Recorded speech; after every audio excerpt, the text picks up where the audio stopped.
ನಮಸ್ಕಾರ ಎಲ್ರಿಗೂ. Times of India ಗ್ರೂಪ್ನ ವಿಜಯ ಕರ್ನಾಟಕ ವಿಶೇಷ ಪಾಡ್ಕಾಸ್ಟ್ ನೀವೆಲ್ಲರೂ ನೋಡ್ತಾ ಇದ್ದೀರಾ. ನಾವೆಲ್ಲರೂ ಆರೋಗ್ಯವಾಗಿರ್ಬೇಕು ಅಂತ ಹೇಳಿದ್ರೆ ಈ ಪಾಡ್ಕಾಸ್ಟ್ನ ಯಾರು ಮಿಸ್ ಮಾಡ್ಕೊಳ್ಳೋಂಗಿಲ್ಲ. ಪ್ರತಿಯೊಬ್ಬ ಮನುಷ್ಯರಿಗೂ ಕೂಡ ಆರೋಗ್ಯ ಗಟ್ಟಿ ಇರಲೇಬೇಕು. ಬರೀ ಆಯಸ್ ಮಾತ್ರ ಅಲ್ಲ, ಯಾಕೆಂದ್ರೆ ನಾವು ಯಾವ ರೀತಿ ಬದುಕ್ತೀವಿ ಅನ್ನೋದ್ರ ಜೊತೆಗೆ ಎಷ್ಟು ಕಾಲ ಬದುಕ್ತೀವಿ ಎರಡು ಕೂಡ ಇಂಪಾರ್ಟೆಂಟ್ ಆಗುತ್ತೆ. ನೋವಿನಿಂದ ನರಳಿ ಒದ್ದಾಡಿ ಬದುಕೋದು ಚಂದನ ಅಥವಾ ಆರೋಗ್ಯವಾಗಿ ಜೀವನವನ್ನು ಆಸ್ವಾದಿಸೋದು ಚಂದನ. ತುಂಬಾ ಜನ ಇವತ್ತು ಕೀಲು ನೋವು, ಜಾಯಿಂಟ್ ಪೇನ್ ಅಂತ ಎಲ್ಲ ಬಳಲ್ತಾ ಇದ್ದಾರೆ. ಇದಕ್ಕೆ ಕೆಲವರಿಗೆ ಜಾಯಿಂಟ್ ರಿಪ್ಲೇಸ್ಮೆಂಟೇ ಸೊಲ್ಯೂಷನ್ ಆಗಿರುತ್ತೆ, ಬಟ್ ಅದಕ್ಕೆ ತುಂಬಾ ಜನ ಎದುರುಕೊಳ್ತಾರೆ. ಹಾಗಾದ್ರೆ ಏನಿದು ಜಾಯಿಂಟ್ ಪೇನ್, ಅದು ರಿಪ್ಲೇಸ್ಮೆಂಟ್ ಯಾವ ತರ ಇರುತ್ತೆ? ಇವತ್ತಿನ ಟೆಕ್ನಾಲಜಿನಲ್ಲಿ ಯಾವ್ಯಾವ ರೀತಿಯೆಲ್ಲ ಇನೋವೇಷನ್ಸ್ ಇದೆ, ಸಾಕಷ್ಟು ವಿಚಾರಗಳನ್ನ ತಿಳಿಸ್ಕೊಳ್ಳೋಕೆ ನಮ್ಮ ಜೊತೆ ಫೋರ್ಟಿಸ್ ಹಾಸ್ಪಿಟಲ್ ಬನ್ನೇರ್ಘಟ್ಟ, ಈ ಒಂದು ಹಾಸ್ಪಿಟಲ್ನ ಫೇಮಸ್ ಡಾಕ್ಟರ್ ನಾರಾಯಣ ಹುಲ್ಸೆ ಇದ್ದಾರೆ, ಪ್ರಿನ್ಸಿಪಲ್ ಡೈರೆಕ್ಟರ್ ಆರ್ಥೋಪೆಡಿಕ್ಸ್. ಇವ್ರನ್ನ ಮಾತಾಡ್ಸೋಣ. ಸರ್ ನಮಸ್ಕಾರ. ನಮಸ್ಕಾರ. ಓಕೆ, ಈಗ ಜಾಯಿಂಟ್ ರಿಪ್ಲೇಸ್ಮೆಂಟ್ ಅಂತ ಹೇಳಿದ್ರೆ ತುಂಬಾ ಜನಕ್ಕೆ ಹಾರ್ಟ್ ಅಟ್ಯಾಕ್ ಆಗ್ಬಿಡುತ್ತೆ. ಅಯ್ಯೋ ಮುಂದೆ ಏನು ಜೀವನ ಅಂತ ಹೇಳಿ. ಬಟ್ ಅಂಥವ್ರು ನೀವು ಸಮಾಧಾನ ಮಾಡೋದಾದ್ರೆ ಇವತ್ತಿನ ವೈದ್ಯಕೀಯ ಕ್ಷೇತ್ರದಲ್ಲಿ ಯಾವ ರೀತಿಯೆಲ್ಲ ಆವಿಷ್ಕಾರತೆ ಇದೆ ಜಾಯಿಂಟ್ ರಿಪ್ಲೇಸ್ಮೆಂಟ್ಗೆ? ನಮಸ್ಕಾರ ಎಲ್ಲರಿಗೂ. ಜಾಯಿಂಟ್ ರಿಪ್ಲೇಸ್ಮೆಂಟ್ ಅನ್ನೋದು ನಮ್ಮ ಕೀಲು ಬದಲಾವಣೆ ಶಸ್ತ್ರಚಿಕಿತ್ಸೆ ಅಂತ ಕಾಮನ್ ಲ್ಯಾಂಗ್ವೇಜಲ್ಲಿ ಕರಿತೀವಿ. ಇದೇನು ಹೊಸ ಸರ್ಜರಿ ಏನಲ್ಲ. ಸುಮಾರು 100 ವರ್ಷಗಳಿಂದ ಎಸ್ಪೆಷಲಿ ಇನ್ ದ ವೆಸ್ಟರ್ನ್ ಕಂಟ್ರೀಸ್ನಲ್ಲಿ ಇದು ಮಾಡ್ಕೊಂಡು ಬರ್ತಾನೆ ಇದ್ದಾರೆ. ಭಾಳಷ್ಟು ಸಕ್ಸಸ್ಫುಲ್ ಆಗಿ ನಡೀತಾ ಇದೆ. ಯಾಕೆ ಅಂತಂದರೆ ಇದು ಒಬ್ರಿಗಿಬ್ರಿಗೆ ನಡೆಯಲ್ಲ. ಉದಾಹರಣೆಗೆ ಅಮೆರಿಕದಂತಹ ರಾಷ್ಟ್ರದಲ್ಲಿ ಪ್ರತಿ ವರ್ಷ 15 ಲಕ್ಷಕ್ಕಿಂತ ಹೆಚ್ಚಿನ ಜನರಿಗೆ ಈ ಆಪರೇಷನ್ ಆಗುತ್ತೆ. ನಿಮಗೆಲ್ಲ ಈ ಒಂದು ನಂಬರ್ ಸಾಕು. ಸುಮಾರು ಒಂದು 15 ಲಕ್ಷ ಜನರಿಗೆ ಎಜುಕೇಟೆಡ್ ಕಂಟ್ರಿನಲ್ಲಿ, ರಿಚ್ ಕಂಟ್ರಿನಲ್ಲಿ ಆಪರೇಷನ್ ಆಗುತ್ತೆ ಅಂತಂದ್ರೆ ನೀವು ಆಲೋಚನೆ ಮಾಡ್ಬೋದು. ಏನೆಲ್ಲ ಅಂತಂದರೆ ಅದ್ರ ಬಿಟ್ಟು ಬೇರೆ ಯಾವುದರಿಂದ ಅದು ಹೋಗೋದಿದ್ದ ಅದನ್ನ ನೀ ರಿಪ್ಲೇಸ್ಮೆಂಟ್ ಇಲ್ಲದೇನೆ, ಜಾಯಿಂಟ್ ರಿಪ್ಲೇಸ್ಮೆಂಟ್ ಇಲ್ಲದೆ ಅದನ್ನ ಕಡಿಮೆ ಮಾಡ್ಬೋದಾಗಿತ್ತು, ಮಾಡೋಕ್ಕಾಗಲ್ಲ. ಅಥವಾ ಇಷ್ಟೊಂದು ಜನರಿಗೆ ಈ ಥರ ಎಜುಕೇಟೆಡ್ ಕಂಟ್ರಿಗಳಲ್ಲಿ ಈ ಆಪರೇಷನ್ ಆಗುತ್ತೆ ಅಂತಂದರೆ ಅದು ಚೆನ್ನಾಗಿರೋ ಆಪರೇಷನ್ ಅಂತ ನೀವು ಅರ್ಥ ಮಾಡ್ಕೊಂಡಿರ್ಬೇಕು. ಇದು ಬಹಳ ಸಕ್ಸಸ್ಫುಲ್ ಆಗಿರುವಂಥ ಆಪರೇಷನ್ನು. ಅದನ್ನು ಸರಿಯಾಗಿ ಮಾಡಿದರೆ ಪೇಷಂಟ್ಸ್ ಮೊಬಿಲಿಟಿ ಇಂಪ್ರೂವ್ ಆಗುತ್ತೆ, ಪೇನ್ ರಿಲೀಫ್ ಆಗುತ್ತೆ. ಯಾಕೆಂತಂದರೆ ಎಷ್ಟೊಂದು ಜನ ಅವರ ದಿನನಿತ್ಯದ ಜೀವನದಲ್ಲಿ ತುಂಬ ಒಂದು ನೋವಿನಿಂದ ಬಹಳಷ್ಟು ಕಷ್ಟಪಡ್ತಿರ್ತಾರೆ. ಈ ಸಿಚುವೇಶನಲ್ಲಿ ಸರಿಯಾದ ಒಂದು ಇನ್ಫಾರ್ಮೇಷನ್ ಇಲ್ಲದೇನೆ, ನಾಲೆಜ್ ಇಲ್ಲದೇನೆ ಬಹಳಷ್ಟು ಕಷ್ಟಪಡ್ತಿರ್ತಾರೆ. ಇಂಥವರಿಗೆ ಅಂತಂದರೆ ಆರ್ಥರೈಟಿಸ್ನಿಂದ, ಮೂಳೆ ಸೌಕಳಿಗಳಿಂದ, ಜಾಯಿಂಟ್ಗಳಲ್ಲಿ ಬಹಳಷ್ಟು ನೋವಿದ್ದರೆ ಎಸ್ಪೆಷಲಿ ವಯಸ್ಕರಿಗೆ ಈ ಜಾಯಿಂಟ್ ರಿಪ್ಲೇಸ್ಮೆಂಟ್ಗಳಿಂದ ಬಹಳಷ್ಟು ಅನುಕೂಲ ಆಗುತ್ತೆ. ಇವಾಗ ನಿಮ್ಮ ಕ್ವಶನಿಗೆ ಬಂದರೆ, ಇತ್ತೀಚಿನ ದಿನಗಳಲ್ಲಿ ಬಹಳಷ್ಟು ಆವಿಷ್ಕಾರಗಳು ನಡೀತಾ ಇದೆ. ನಿಮಗೆಲ್ಲ ಗೊತ್ತು, ಆರ್ಟಿಫಿಷಿಯಲ್ ಇಂಟೆಲಿಜೆನ್ಸು ಅಂತೀವಿ, ರೊಬೋಟಿಕ್ಸ್ಗಳು ಅಂತಂತೀವಿ. ಎಲ್ಲ ಕ್ಷೇತ್ರಗಳಲ್ಲಿ ಯಾವ ರೀತಿಯ ಒಂದು ಅಭಿವೃದ್ಧಿ, ಹೊಸ ಆವಿಷ್ಕಾರಗಳು ಬರ್ತಾ ಇದೆಯೋ ಅದೇ ಥರ ಈ ಜಾಯಿಂಟ್ ರಿಪ್ಲೇಸ್ಮೆಂಟ್ ಕ್ಷೇತ್ರದಲ್ಲಿ ಅಥವಾ ಇನ್ ಜನರಲ್ ಈ ಮೆಡಿಕಲ್ ಫೀಲ್ಡ್ಗಳಲ್ಲಿ ಬಹಳಷ್ಟು ಆವಿಷ್ಕಾರಗಳು ನಡೀತಾ ಇದೆ. ಬಟ್ ನಿಮ್ಗೇನು ಗೊತ್ತಿರಬೇಕು ಅಂತಂದರೆ ಈ ಎಲ್ಲ ಆವಿಷ್ಕಾರಗಳನ್ನು ಬೇರೆ ಬೇರೆ ಹಂತಗಳಲ್ಲಿ ಪ್ರಯೋಗ ಮಾಡಿ ಜನರಿಗೆ ಅದು ಪ್ರಯೋಜನ ಆಗುತ್ತೋ ಇಲ್ವೋ, ಅದನ್ನು ಸೇಫಾಗಿ ಮಾಡೋಕ್ಕಾಗುತ್ತೋ ಇಲ್ವೋ, ಅದರಿಂದ ಎಷ್ಟೊಂದು ತೊಂದರೆಗಳು ಬರುತ್ತೋ ಇಲ್ವೋ, ಅಥವಾ ಬಹಳಷ್ಟು ದಿನಗಳ ಕಾಲ ಈ ಒಂದು ತಂತ್ರಜ್ಞಾನಗಳನ್ನು ಉಪಯೋಗಿಸಿ ಮಾಡಿದ್ರೆ ಈ ಜಾಯಿಂಟ್ ರಿಪ್ಲೇಸ್ಮೆಂಟ್ಗಳಿಂದ ಏನೂ ತೊಂದರೆ ಆಗೋದಿಲ್ವೋ ಅನ್ನೋದನ್ನು ಕನ್ಫರ್ಮ್ ಮಾಡಿದ ನಂತರ ಮಾತ್ರ ಅದನ್ನು ಜನರಿಗೆ ಹಾಸ್ಪಿಟಲ್ಗಳಲ್ಲಿ ಅವೈಲೇಬಲ್ ಆಗೋ ಥರ ಮಾಡಿರ್ತಾರೆ. ಉದಾಹರಣೆಗೆ ಇತ್ತೀಚಿನ ದಿನಗಳಲ್ಲಿ ರೊಬೋಟಿಕ್ ಜಾಯಿಂಟ್ ರಿಪ್ಲೇಸ್ಮೆಂಟ್ ಅಂತ ನೀವೆಲ್ಲ ಕೇಳಿರ್ತೀರ. ರೊಬೋಟಿಕ್ ಜಾಯಿಂಟ್ ರಿಪ್ಲೇಸ್ಮೆಂಟ್ ಅಂತಂದರೆ ಯಾವುದೋ ಒಂದು ರೂಮಲ್ಲಿ ನಿಮ್ಮನ್ನು ಕೂಡ ಹಾಕ್ಕೊಂಡು ಯಾವುದೋ ಒಂದು ರೋಬೋಟ್ ಬಂದು ಆಪರೇಷನ್ ಮಾಡುತ್ತೆ ಅಂತಲ್ಲ, ಅದು ರೋಬೋಟಿಕ್ ಅಸಿಸ್ಟೆಡ್ ಸರ್ಜರಿ ಅಂತ ಕರಿತೀವಿ. ಅಂದರೆ ರೋಬೋಟಿಕ್ ಯಂತ್ರವನ್ನು ಮನುಷ್ಯನ ಕೈನಲ್ಲಿ, ಅಂದರೆ ಸರ್ಜನ್ ಕೈಲಿ ಇಟ್ಕೊಂಡು ಈ ಆಪರೇಷನ್ನ ನಡೆಸ್ತೀವಿ. ಯಾಕೆ ಈ ರೋಬೋಟ್ಗಳನ್ನು ಉಪಯೋಗಿಸ್ತೀವಿ ಅಂತಂದರೆ ಈ ಮನುಷ್ಯನ ಕಣ್ಣಿಗೆ 1 ಡಿಗ್ರಿ, 2 ಡಿಗ್ರಿ, ಹಾಫ್ ಡಿಗ್ರಿಗಳನ್ನು ಕ್ಯಾಲ್ಕುಲೇಟ್ ಮಾಡುವಷ್ಟು ಕೆಪಾಸಿಟಿ ಇರಲ್ಲ. ವೆರಾಸ್ ಈ ಥರ ರೊಬೋಟಿಕ್ ತಂತ್ರಜ್ಞಾನಗಳಲ್ಲಿ ಅಷ್ಟೊಂದು ಸೂಕ್ಷ್ಮವಾಗಿ ನಿಖರತೆಯನ್ನು ನಾವು ಕಂಡುಹಿಡ್ಕೋಬಹುದು. ಆದ್ದರಿಂದ ಈ ರೊಬೋಟಿಕ್ ತಂತ್ರಜ್ಞಾನಗಳನ್ನು ಉಪಯೋಗಿಸಿ ಈ ಒಂದು ಜಾಯಿಂಟ್ ರಿಪ್ಲೇಸ್ಮೆಂಟ್ಗಳನ್ನು ಮಾಡೋದು ಸುಮಾರು ಒಂದು 15-20 ವರ್ಷಗಳ ಸಂಶೋಧನೆಗಳ ನಂತರ ಜಗತ್ತಿನಾದ್ಯಂತ ಬರ್ತಾ ಇದೆ. ಉದಾಹರಣೆಗೆ ನಮ್ಮ ಹಾಸ್ಪಿಟಲ್ನಲ್ಲಿ ಫೋರ್ಟಿಸ್ನಲ್ಲಿ ಈ ರೊಬೋಟಿಕ್ ತಂತ್ರಜ್ಞಾನಗಳನ್ನು ಉಪಯೋಗಿಸ್ಕೊಂಡು ಸುಮಾರು 2700 ಜನರಿಗೆ ಇದುವರೆಗೆ ನಮ್ಮಲ್ಲಿ ಈ ಸರ್ಜರಿಗಳನ್ನು ಮಾಡಿದ್ದೀವಿ. ಅದರರ್ಥ ಏನು ಅಂತಂದರೆ ಪ್ರತಿಯೊಂದು ದೇಶದ ಜಗತ್ತಿನ ಬೇರೆ ಬೇರೆ ಭಾಗಗಳಲ್ಲಿ ಈ ರೊಬೋಟಿಕ್ ತಂತ್ರಜ್ಞಾನಗಳಿಂದ ಜಾಯಿಂಟ್ ರಿಪ್ಲೇಸ್ಮೆಂಟ್ ನಡೀತಾ ಇದೆ. ಅಥವಾ ಎಕ್ಸಾಂಪಲ್ಗಳು ನಿಮ್ಗೆ ಹೇಳಬೇಕು ಅಂತಂದರೆ ಈ ರೊಬೋಟಿಕ್ ತಂತ್ರಜ್ಞಾನಗಳಿಂದ ನೀ ರಿಪ್ಲೇಸ್ಮೆಂಟ್ಗಳನ್ನು, ಹಿಪ್ ರಿಪ್ಲೇಸ್ಮೆಂಟ್ಗಳನ್ನು ಮಾಡ್ಕೊಂಡಿರುವಂತಹ ಪೇಷಂಟ್ಗಳನ್ನು ನೀವು ನೋಡಿದ್ರೆ, ಒಂದು ದಿವಸ ನನ್ನ ಕ್ಲಿನಿಕಲ್ಲಿ ನೀವು OPDನಲ್ಲಿ ಬಂದು ಕೂತ್ಕೊಂಡ್ರೆ ಗೊತ್ತಾಗುತ್ತೆ, ಒಂದು ಪೇಷಂಟ್ ಆಪರೇಷನ್ ಮಾಡಿಸ್ಕೊಂಡಿರ್ತಾನೆ, ಅದೇ ಊರಿನಿಂದ ಇನ್ನೊಬ್ಬನ ಕರ್ಕೊಂಡ್ಬಂದಿರ್ತಾನೆ, ಅದೇ ಫ್ಯಾಮಿಲಿಯಿಂದ ಇನ್ನೊಬ್ಬನ ಕರ್ಕೊಂಡ್ಬಂದಿರ್ತಾನೆ. ಅಣ್ಣ ತಮ್ಮನಿಗೆ ಮಾಡಿದ್ದೀನಿ, ಅಕ್ಕ ತಂಗಿಗೆ ಮಾಡಿದ್ದೀನಿ, ಇನ್ಫ್ಯಾಕ್ಟ್ ಲಾಸ್ಟ್ ವೀಕ್ ಗಂಡ ಹೆಂಡತಿ ಇಬ್ಬರನ್ನು ಒಟ್ಟಿಗೆ ಮಾಡಿಸ್ಕೊಂಡು. ಉದಾಹರಣೆಗೆ ಏನು ಅಂತಂದರೆ, ಎಷ್ಟೊಂದು ಜನ ಈ ತಂತ್ರಜ್ಞಾನಗಳಿಂದ ಆಪರೇಷನ್ ಮಾಡಿಸ್ಕೊಂಡವರು ಬಹಳಷ್ಟು ತಮ್ಮ ನೋವು ನಿವಾರಣೆ ಮಾಡಿಕೊಂಡು ತಮ್ಮ ಚಲನವಲನ ಒಂದು ನಡೆಯೋದನ್ನು, ವಾಕಿಂಗನ್ನು ರಿಸ್ಟೋರ್ ಮಾಡಿಕೊಂಡು ಸಂತೋಷವಾಗಿದ್ದಾರೆ ಅಂತ ಹೇಳ್ಬೋದು. ಈ ರೀತಿಯಲ್ಲಿ ರೊಬೋಟಿಕ್ ತಂತ್ರಜ್ಞಾನ ಒಂದು ಹೊಸ ಆವಿಷ್ಕಾರ. ಅದರಿಂದ ತುಂಬ ಜನಕ್ಕೆ ಈ ಆಪರೇಷನ್ನಲ್ಲಿ, ಈ ಒಂದು ಮೂಳೆ ಬದಲಾವಣೆ ಶಸ್ತ್ರಚಿಕಿತ್ಸೆಯಲ್ಲಿ ಅನುಕೂಲ ಆಗ್ತಾ ಇದೆ ಅಂತ ಹೇಳ್ಬೋದು.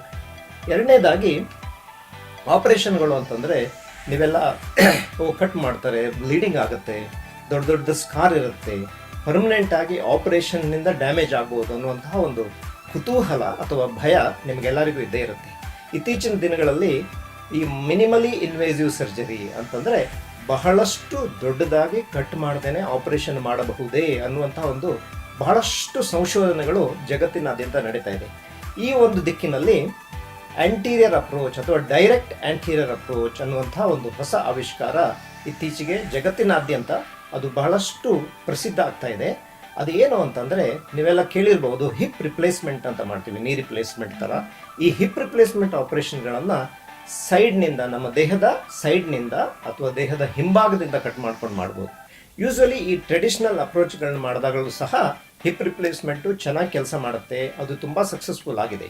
ಆದರೆ ಈ ಒಂದು ಆ ಆಪರೇಷನಿಂದ ಆಗುವಂತಹ ಸೈಜ್ ಆಫ್ ದ ಇನ್ಸಿಷನ್, ಅಂದರೆ ಎಷ್ಟು ದೊಡ್ಡದಾಗಿ ಅದನ್ನು ಕಟ್ ಮಾಡ್ತೀವಿ, ಅದನ್ನು ನಾವು ಚಿಕ್ಕದು ಮಾಡಿಕೊಂಡ್ರೆ ಬ್ಲೀಡಿಂಗ್ ಕಡಿಮೆ ಆಗ್ಬೋದು, ಮೊಬಿಲಿಟಿ ಬೇಗನೆ ಆಗ್ಬೋದು, ಅಥವಾ ಆಪರೇಷನ್ ನಂತರ ಆಗುವಂತಹ ಒಂದು ಪೇನ್ ಕಡಿಮೆ ಆಗ್ಬೋದು. ಆದ್ದರಿಂದ ಈ ಡೈರೆಕ್ಟ್ ಆಂಟೀರಿಯರ್ ಅಪ್ರೋಚ್ ಅಂತ ಇತ್ತೀಚೆಗೆ ಬಹಳಷ್ಟು ಪ್ರಸಿದ್ಧವಾಗ್ತಾ ಇದೆ. ಈ ಡೈರೆಕ್ಟ್ ಆಂಟೀರಿಯರ್ ಅಪ್ರೋಚ್ನ ಏನು ಮಾಡ್ತೀವಿ ಅಂತಂದರೆ, ದೇಹದ ಮುಂಭಾಗದಲ್ಲಿ, ಅಂದರೆ ತೊಡೆಯ ಮುಂಭಾಗದಲ್ಲಿ ಸುಮಾರು ಒಂದು 7ರಿಂದ 8 ಸೆಂಟಿಮೀಟರ್ಗಳಷ್ಟು ಮಾತ್ರ ಕಟ್ ಮಾಡಿಕೊಂಡು ಈ ಆಪರೇಷನ್ನ ಮಾಡೋಕ್ಕೆ ಸಾಧ್ಯ ಆಗುತ್ತೆ. ಇದಕ್ಕೆ ಒಂದು ಸ್ಪೆಷಲ್ ಇನ್ಸ್ಟ್ರೂಮೆಂಟ್ಗಳು ಬೇಕಾಗುತ್ತೆ, ಟ್ರೈನಿಂಗ್ಗಳು ಬೇಕಾಗುತ್ತೆ. ಇದ್ರ ಜೊತೆಗೆ ಇನ್ಫ್ಯಾಕ್ಟ್ ರೊಬೋಟಿಕ್ಗಳನ್ನು ನಾವು ಸೇರಿಸ್ಕೊಂಡಾಗ ಈ ಕಡೆ ಮಿನಿಮಲಿ ಇನ್ವೇಸಿವ್, ಅಂದರೆ ಬಹಳಷ್ಟು ಕಟ್ ಮಾಡ್ದೇನೆ, ಬಹಳಷ್ಟು ಬ್ಲೀಡಿಂಗ್ ಆಗದೇನೆ ಚಿಕ್ಕದಾದಂತಹ ಒಂದು ಇನ್ಸಿಷನ್ಗಳನ್ನು ಈ ಆಪರೇಷನ್ ಮಾಡ್ಬೋದು. ಜೊತೆಗೆ ಈ ಕಂಪ್ಯೂಟರ್ಗಳನ್ನು, ರೊಬೋಟಿಕ್ಗಳನ್ನು ಉಪಯೋಗಿಸೋದ್ರಿಂದ ಈ ಮಾಡುವಂತಹ ಒಂದು ಆಪರೇಷನ್ನು ಬಹಳಷ್ಟು ನಿಖರವಾಗಿ ಬರ್ತಾ ಇದೆ.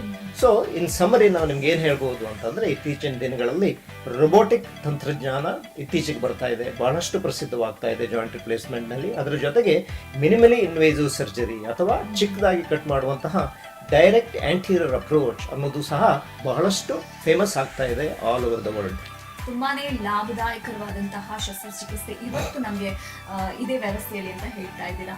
ಹಾಗಾದ್ರೆ ಡಾಕ್ಟರ್, 10-15 ವರ್ಷದ ಹಿಂದೆ ಹೋದಾಗ ಆಗಿನ ಶಸ್ತ್ರಚಿಕಿತ್ಸೆಗೂ ಇವತ್ತು ಆಗ್ತಾ ಇರುವಂತಹ ಶಸ್ತ್ರಚಿಕಿತ್ಸೆ ಯಾವ ರೀತಿ ಭಿನ್ನವಾಗಿದೆ, ಅದರ ನಿಖರತೆ, ಸುರಕ್ಷತೆ, ಇದುವರೆಗೆ ಕೇಳುತ್ತಾದ್ರೆ? ಕರೆಕ್ಟ್.